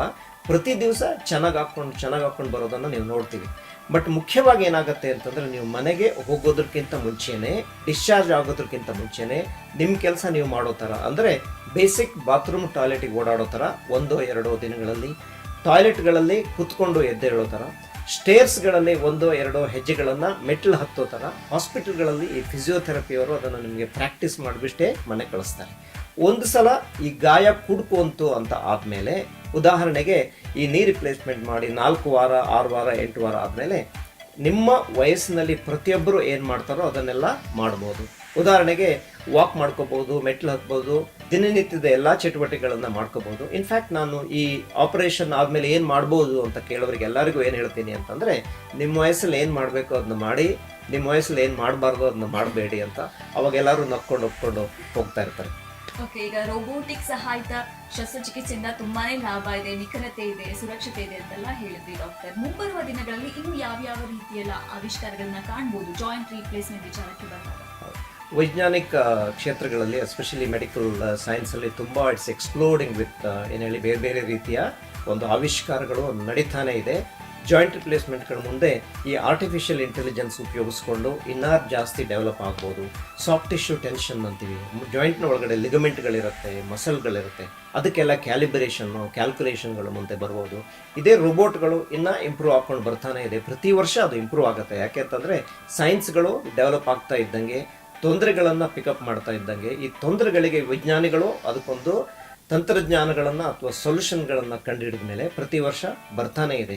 ಸೊ ಜಗತ್ತಿನಾದ್ಯಂತ ಡೆವಲಪ್ ಆದಂಗೆ ಈ ಮೆಡಿಕಲ್ ಸೈನ್ಸಲ್ಲಿ ಅದು ಎಲ್ಲರಿಗೂ ಒಂದು ಸಿಗುವಂತಹ ಒಂದು ವ್ಯವಸ್ಥೆ ಈ ಮಾಡರ್ನ್ ಕಾಲದಲ್ಲಿ ಇರೋದರಿಂದ ದೇಶದ ಜಗತ್ತಿನ ಬೇರೆ ಬೇರೆ ಕಾರ್ನರ್ಗಳಲ್ಲಿ ಏನೇನು ಆವಿಷ್ಕಾರ ಆಗಿದೆಯೋ ನಮಗೆ ಸಿಗ್ತಾನೆ ಇದೆ ಆ್ಯಂಡ್ ತುಂಬ ಡೆವಲಪ್ ಆಗ್ತಾ ಇದೆ. ಭಾಳಷ್ಟು ರೀತಿಯಲ್ಲಿ ಇನ್ನೂ ಒಂದು ಆವಿಷ್ಕಾರಗಳು ಜಾಸ್ತಿ ಆಗುತ್ತೆ ಫ್ಯೂಚರಲ್ಲಿ. ಅದರಿಂದ ಹೋಪ್ಫುಲಿ ಜನರಿಗೆ ತುಂಬ ಅನುಕೂಲ ಆಗುತ್ತೆ ಅಂತ ಅಂದ್ಕೊಂಡಿದ್ದೀವಿ. ಹಾಗೆ ಡಾಕ್ಟರ್ ತುಂಬಾ ರೋಗಿಗಳಿಗೆ ಡಾಕ್ಟರ್ಗೆ ಹೋಗಿ ತೋರಿಸಿದಾಗ ಇಲ್ಲ ಇದು ಜಾಯಿಂಟ್ ರಿಪ್ಲೇಸ್ಮೆಂಟ್ ಮಾಡಲೇಬೇಕು ಅಂತ ಹೇಳಿರ್ತಾರೆ. ಬಟ್ ಅವ್ರ ಹೆದರಿಕೆಯಿಂದ ಅದನ್ನ ಪೋಸ್ಟ್ಪೋನ್ ಮಾಡ್ಕೊಂಡೇ ಹೋಗ್ತಾರೆ. ಅಯ್ಯೋ ಹಾಗೆ ಇರೋಣ ಅಂತ ಹೇಳಿ ಅಂತ ರೋಗಿಗಳಿಗೆ ಏನೇನು? ಸೊ ನಾನು ಆಲ್ರೆಡಿ ಹೇಳಿರೋ ಥರ ಈ ಜಾಯಿಂಟ್ ರಿಪ್ಲೇಸ್ಮೆಂಟ್ಗಳು ಅರ್ಜೆಂಟಾಗಿ ಮಾಡುವಂಥ ಒಂದು ಅವಶ್ಯಕತೆ ಇಲ್ಲ. ಯೂಶಲಿ ನಾನು ಏನು ಹೇಳಿರ್ತೀನಿ ಅಂತಂದರೆ, ಎಷ್ಟೊಂದು ಜನ ಪೇಷಂಟ್ಗಳಿಗೆ ನಿಮಗೆ ಯಾವಾಗ ಆ ನೋವನ್ನು ತಡ್ಕೊಳಕ್ಕಾಗಲ್ವೋ ಆವಾಗ ಆಪರೇಷನ್ ಮಾಡ್ಕೊಳ್ಳಿ ಅಂತ ಹೇಳಿರ್ತೀವಿ. ಉದಾಹರಣೆಗೆ ಡಾಕ್ಟ್ರುಗಳು ನಿಮಗೆ ನೀ ರಿಪ್ಲೇಸ್ಮೆಂಟು ಅಥವಾ ಹಿಪ್ ರಿಪ್ಲೇಸ್ಮೆಂಟ್ಗಳನ್ನ ಅಡ್ವೈಸ್ ಮಾಡಿದ ಮೇಲೆ ನಿಮ್ಗೆ ಆಲೋಚನೆ ಮಾಡೋದಕ್ಕೆ ಬೇಕಾದಷ್ಟು ಸಮಯ ಇರುತ್ತೆ. ಆದರೆ ಏನು ಹೇಳಿ, ನೋವನ್ನು ಅನುಭವಿಸ್ಬೇಡಿ ಅಂತ ಹೇಳಿರ್ತೀವಿ. ಉದಾಹರಣೆಗೆ ಮೊನ್ನೆ ಒಂದು 78 ವಯಸ್ಸಿನ ಒಬ್ಬಳು ಲೇಡಿ, ನನ್ನ ಹಳೆ ಪೇಷಂಟು, ತುಂಬ ನೈಸ್ ಫ್ಯಾಮಿಲಿ ಹತ್ತಿರದಿಂದ, ಜಯನಗರದಿಂದ, 78 ವರ್ಷ ಆಗಿದೆ, 2 ಕಾಲುಗಳಿಗೆ ನಡೆಯೋಕ್ಕಾಗ್ತಾ ಇಲ್ಲ, ವೀಲ್ ಚೇರ್ಗಳು ಬಂದುಬಿಟ್ಟು ನನ್ನ ಹತ್ರ ಒಂದೇ ಸಲ, ಡಾಕ್ಟ್ರೇ ನನಗೆ 2 ಕಾಲುಗಳನ್ನ ಆಪ್ರೇಷನ್ ಮಾಡಿಕೊಡಿ, 2 ಕಾಲುಗಳನ್ನು ಆಪ್ರೇಷನ್ ಮಾಡಿಕೊಡಿ, ನಾನು ನಡೆಯೋಕ್ಕಾಗ್ತಾ ಇಲ್ಲ ಅಂತ. ನೀವು ಆ್ಯಕ್ಚುಲಿ ಅದರ ಹಿನ್ನೆಲೆಯನ್ನು ನೀವು ಆಲೋಚನೆ ಮಾಡಿದ್ರೆ, ಸುಮಾರು 10 ವರ್ಷಗಳ ಹಿಂದೆ ನಾನು ಇದೇ ಲೇಡಿಗೆ ಆಪರೇಷನ್ ಮಾಡಿಸ್ಕೊಳ್ಳಿ ಅಂತ ಹೇಳಿದ್ದು. ಆವಾಗ 10 ವರ್ಷಗಳಲ್ಲಿ ಇವರು ಡಿಸಿಷನ್ ಯಾಕೆ ತಗೊಳ್ಳಿಲ್ಲ ಅಂತಂದರೆ, ಅಲ್ಲಿ ಇಲ್ಲಿ ಕೇಳಿದ್ರು, ಸುಳ್ಳುಗಳನ್ನು ಕೇಳಿದ್ರು, ವಾಟ್ಸಪ್ಗಳಲ್ಲಿ ಫೇಸ್ಬುಕ್ಗಳಲ್ಲಿ ಏನೇನೋ ಬೇಡದೇ ಇರೋದು ಬರ್ತಾ ಇರುತ್ತೆ, ಅದನ್ನೆಲ್ಲ ನಂಬಿದ್ರು. 10 ವರ್ಷಗಳ ಕಾಲ ನೋವನ್ನು ಅನುಭವಿಸ್ಕೊಂಡು ವೀಲ್ ಚೇರ್ ಮೇಲೆ ಬಂದು 78ನೇ ವಯಸ್ಸಿನಲ್ಲಿ 2 ಕಾಲಿಗೆ ಆಪರೇಷನ್ ಮಾಡುವಂಥದ್ದು ಆಗೋದಿಲ್ಲ. ಯಾಕೆಂತಂದರೆ ಈ ಆಪರೇಷನ್ಗೆ ಅನಸ್ತಿಷ್ಯ ಬೇಕಾಗುತ್ತೆ, ಫಿಸಿಯೋಥೆರಪಿ ಬೇಕಾಗುತ್ತೆ, ಪೇನನ್ನು ಅನುಭವಿಸುವಂಥ, ಅದನ್ನು ನಿವಾರಣೆ ಮಾಡುವಂಥ ಮೆಡಿಸಿನ್ಗಳು ಕೊಡಬೇಕಾಗತ್ತೆ. ಆದ್ದರಿಂದ ತುಂಬ ನೋವಿದ್ದರೆ, ತುಂಬ ವಯಸ್ಸಾಗೋ ಥರ ಅನುಭವಿಸ್ಕೊಂಡು ನಿಮ್ಮ ದೇಹದ ಮೇಲೆ ಆ ನೋವು, ನಿಮ್ಮ ಇಮ್ಮೊಬಿಲಿಟಿ ಅಫೆಕ್ಟ್ ಆಗದೆ ಇರೋ ಥರ ನೋಡ್ಕೊಳ್ಳಿ. ಹಾಗಂತ ನೀವೇನು ಹೇಳಿ ಯಾರೋ ಒಬ್ಬ ಡಾಕ್ಟರ್ ಹೇಳಿದ್ರು ನಾಳೆ ಬೆಳಗ್ಗೆ ಆಪರೇಷನ್ ಮಾಡಬೇಕು ಅಂತಿಲ್ಲ. ನೀವು ಆಲೋಚನೆ ಮಾಡ್ಕೊಂಡು ಡಿಸೈಡ್ ಮಾಡ್ಕೊಂಡು ಮಾಡೋದಕ್ಕೆ ಟೈಮ್ ಇರುತ್ತೆ. ಯಾಕೆ ಅಂತಂದರೆ ಇದು ಅರ್ಜೆಂಟ್ ಎಮರ್ಜೆನ್ಸಿ ರೋಗಗಳಲ್ಲ. ಬಟ್ ಹಾಗಂತ ನೀವು ನೋವನ್ನು ಅನುಭವಿಸ್ಕೊಂಡು ಇರಬೇಡಿ. ಅದರಿಂದ ನಿಮ್ಮ ದೇಹಕ್ಕೂ ಮನಸ್ಸಿಗೂ ತೊಂದರೆ ಆಗುತ್ತೆ. ಆ್ಯಂಡ್ ಈ ರೀತಿಯ ಜಾಯಿಂಟ್ ರಿಪ್ಲೇಸ್ಮೆಂಟ್ಗಳಿಂದ ನಿಮಗೆ ಬಹಳಷ್ಟು ಅನುಕೂಲ ಆಗುತ್ತೆ. ಅದರಿಂದ ತಜ್ಞ ವೈದ್ಯರು ನಿಮಗೆ ಜಾಯಿಂಟ್ ರಿಪ್ಲೇಸ್ಮೆಂಟ್ ಬೇಕು ಅಂತ ಸಲಹೆ ಮಾಡಿದ್ರೆ ವಿಚಾರಿಸ್ಕೊಂಡು ತಿಳ್ಕೊಂಡು ಶೀಘ್ರವಾಗಿ ಅದನ್ನ ಮಾಡಿಕೊಂಡು ನೋವು ಇಲ್ಲದೆ ಬದುಕೋ ಥರ ಮಾಡಿಕೊಂಡ್ರೆ ನಿಮ್ಮ ದೇಹಕ್ಕೆ ಮನಸ್ಸಿಗೆ ಎರಡಿಗೂ ಒಳ್ಳೆಯದು ಅಂತ ಹೇಳ್ಬೋದು. ಖಂಡಿತ ಇರೋದೊಂದು ಜೀವನ. ನಾವು ನೋವಿನಿಂದ ಬಳಲೋ ಬದಲು ಈ ರೀತಿಯ ಒಂದು ಉತ್ತಮವಾದಂಥ ಚಿಕಿತ್ಸೆ ಪಡ್ಕೊಂಡ್ರೆ ಇರುವಷ್ಟು ಕಾಲ ಇನ್ನೂ ಜೀವನವನ್ನು ಆಸ್ವಾದಿಸ್ಬೋದು ಅಂತ ಹೇಳಿದ್ವಿ ಡಾಕ್ಟರ್. ಹಾಗೆ ಆವಿಷ್ಕಾರ ಆಗ್ತಾ ಇದೆ, ಸಾಕಷ್ಟು ಆಗಿದೆ, ಇದರ ಉಪಯೋಗ ಪ್ರತಿಯೊಬ್ಬರು ಕೂಡ ಪಡ್ಕೊಳ್ಬೇಕು. ಫೋರ್ಟಿಸ್ ಹಾಸ್ಪಿಟಲ್ಗೆ ಬಂದರೆ ನಮ್ಮ ನಾರಾಯಣ ಹುಸ್ಲೆ ಸರ್ನ ನೀವು ಕಾಂಟ್ಯಾಕ್ಟ್ ಮಾಡ್ಬೋದು. ತುಂಬ ಉತ್ತಮವಾದ ಡಾಕ್ಟರ್, ಯಾವುದೇ ರೀತಿ ಭಯ ಇಲ್ಲದೆ ಶಸ್ತ್ರಚಿಕಿತ್ಸೆ ಆಗತ್ತೆ ನಿಮಗೆ. Thank you so much doctor, ಸಾಕಷ್ಟು ವಿಚಾರಗಳನ್ನ ತಿಳಿಸ್ಕೊಟ್ಟಿದ್ದೀರಾ. ಈಗ ಜೀವನದಲ್ಲಿ ಒಂದು ಮನೆ ಭದ್ರವಾಗಿರ್ಬೇಕಂತ ಹೇಳಿದ್ರೆ ಅದರ ಅಡಿಪಾಯ ತುಂಬಾ ಮುಖ್ಯವಾಗಿರುತ್ತೆ, ಹೌದೋ ಇಲ್ವೋ? ಹಾಗೆ ನಾವು ಸಖತ್ತಾಗಿರ್ಬೇಕು, ಆರೋಗ್ಯವಾಗಿರ್ಬೇಕಂತ ಹೇಳಿದ್ರೆ ನಮ್ಮ ಕೀಲುಗಳು ಭದ್ರವಾಗಿರೋ ತರ ನೋಡ್ಕೋಬೇಕು. ಅಕಸ್ಮಾತ್ ಅದು ದುರಸ್ತಿಯಲ್ಲಿದೆ, ಹಾಳಾಗ್ತಾ ಇದೆ, ಸವ್ದಿದೆ ಅಂತ ಹೇಳಿದ್ರೆ ತಡ ಮಾಡಬೇಡಿ. ಉತ್ತಮವಾದ ಟ್ರೀಟ್ಮೆಂಟ್ ನಿಮ್ಗೆ ಸಿಗ್ತಿರ್ಬೇಕಾದ್ರೆ ಅದ್ರ ಉಪಯೋಗ ಪಡ್ಕೊಳ್ಳಿ ಅಂತ ಹೇಳ್ತಾ ಇವತ್ತಿನ ಪಾಡ್ಕಾಸ್ಟ್ ಮತ್ತೆ ಸಿಗೋಣ. ನೋಡ್ತಾ ಇರಿ ನಮ್ಮ ವಿಜಯ ಕರ್ನಾಟಕ ಪಾಡ್ಕಾಸ್ಟ್, ನಿಮ್ಗೆ ಯಾವಾಗ್ಲೂ ಉತ್ತಮವಾದ ವಿಚಾರಗಳಿಗೋಸ್ಕರ.